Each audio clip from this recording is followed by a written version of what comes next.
Shalom, saudara-saudara yang terkasih dalam nama Yesus Kristus. Kita berjumpa lagi dalam renungan harian HKBP Setia Mekar.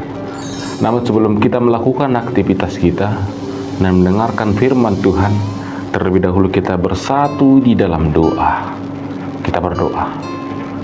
Tuhan yang baik, Tuhan yang kami sembah dalam nama Yesus Kristus, terpuji Engkau Tuhan, karena penyertaan-Mu, karena berkat-Mu pada kami hingga pagi hari ini. Kami boleh bangun Tuhan dari tidur kami. Tuhan, sebentar lagi kami akan melakukan aktivitas kami, pekerjaan kami. Namun Tuhan, kami rindu akan firman-Mu. Kiranya bukakanlah hati dan pikiran kami, agar firman-Mu dapat menjadi bekal bagi hidup kami. Terpujilah Engkau Tuhan, kini dan sepanjang segala masa. Amin. Saudara-saudari yang terkasih dalam nama Yesus Kristus, yang menjadi ayat renungan pada kita di hari ini, di tanggal 28 September 2024, yaitu yang tertulis dalam kitab Markus pasal yang kelima, ayat yang ke-19. Markus 5, ayatnya yang ke-19, saya bacakan firman Tuhan untuk kita semua.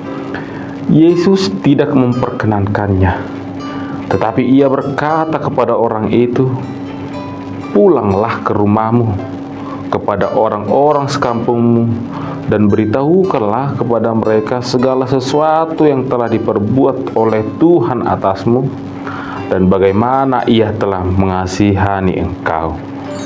Demikian firman Tuhan.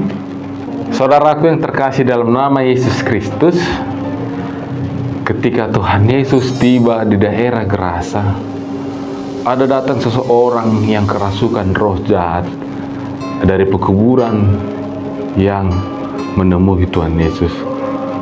Dan betapa tersiksanya orang ini, karena dia sudah sekian lama dikuasai oleh roh-roh jahat. Kita telah baca, saudaraku, orang ini bukan hanya kerasukan satu atau dua roh jahat saja, melainkan ada banyak roh jahat yang merasuki, yang mendiami dirinya. Dan itulah yang menyebabkan orang ini selalu berkeliaran di pekuburan dan bahkan di bukit-bukit sambil berteriak siang dan malam layaknya orang gila. Bahkan Alkitab mencatat tidak ada satu orang pun yang cukup kuat untuk menjinakkannya. Sudah sering juga dia dibelenggu dan dirantai, namun rantainya diputuskan, dan kadang dia memusnahkan akan tahanan, akan tindakan orang-orang kepadanya. Anehnya, saudaraku, orang ini dari jauh datang mendapatkan Yesus serta bersembah sujud padanya. Justru uniknya, roh jahat datang menyembah, tetapi dengan ucapan seperti ini, "Apa urusanmu dengan aku, hai Yesus, anak Allah yang maha tinggi? Demi Allah, jangan siksa aku."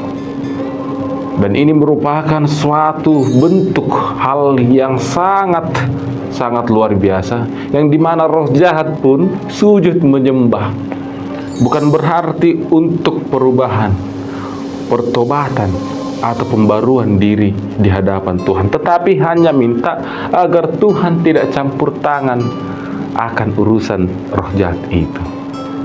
Tuhan Yesus, saudaraku, segera menghardik roh jahat itu untuk keluar dari orang rasukinya. Akhirnya roh jahat itu memasuki babi-babi yang kira-kira 2000 ekor jumlahnya. Kemudian babi-babi tersebut terjun dari tepi jurang ke dalam danau dan mati lemas di dalamnya. Apa yang terjadi setelah roh jahat itu keluar dari tubuhnya? Orang yang tadinya kerasukan legion itu duduk berpakaian yang rapi dan juga kembali menjadi waras, dan membawa sekeping pengharapan dan secuil iman yang masih tersisa. Berlarilah dia mendapatkan Yesus lalu menyembahnya. Orang yang tadinya kerasukan roh jahat itu meminta kepada Yesus supaya ia diperkenankan untuk menyertai Tuhan Yesus, untuk mengikut Tuhan Yesus. Tetapi Tuhan Yesus tidak memperkenankannya. Mengapa? Apakah orang tersebut tidak layak untuk menjadi murid Tuhan? Namun bukan seperti itu. Tuhan memiliki rencana bagi orang itu, di mana Tuhan Yesus ingin memakai dia untuk menjadi saksi Kristus. Kita telah banyak mengalami pertolongan Tuhan Yesus dalam hidup.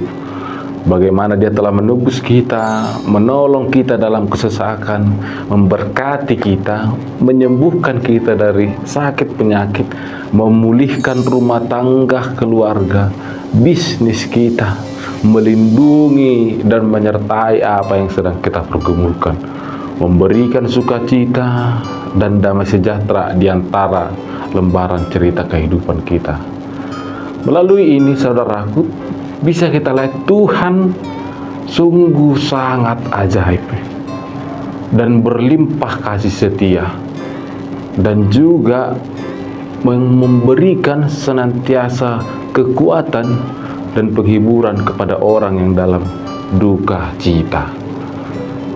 Dikatakan tadi di nats kita, pergilah ceritakanlah segala sesuatu yang telah Yesus lakukan untukmu. Betapa hatinya penuh kemurahan. Apa yang Yesus katakan bukan hanya perintah bagi orang terbebas dari setan, tetapi juga perintah bagi kita, saudaraku. Kecaplah dan lihatlah betapa baiknya Tuhan itu. Ia tidak hanya memberikan pertolongan yang tepat dan indah pada waktunya, tetapi ia juga telah membebaskan kita dari dosa dan sengsara oleh kematiannya, sekaligus menyelamatkan kita oleh kuasa kebangkitannya. Saudaraku, masihkah kita bergeming? Masihkah kita enggan atau dihantui rasa takut dan malu untuk mewartakan betapa dahsyatnya karya Tuhan dalam hidup kita? Bagaimana mungkin kita tidak bersedia mematuhi perintahnya untuk membagikan pesan yang penuh kuasa ini kepada orang lain? Apakah kita masih ragu akan tugas pewartaan itu? Oleh sebab itu, saudaraku, marilah kita bersama-sama, aku dan saudara, Bapak Ibu sekalian, kita suarakanlah perbuatan Tuhan atas hidup kita yang telah kita rasakan. Mari tetap menghitung berkat-Nya, maka niscaya kagum oleh kasih-Nya. Amin.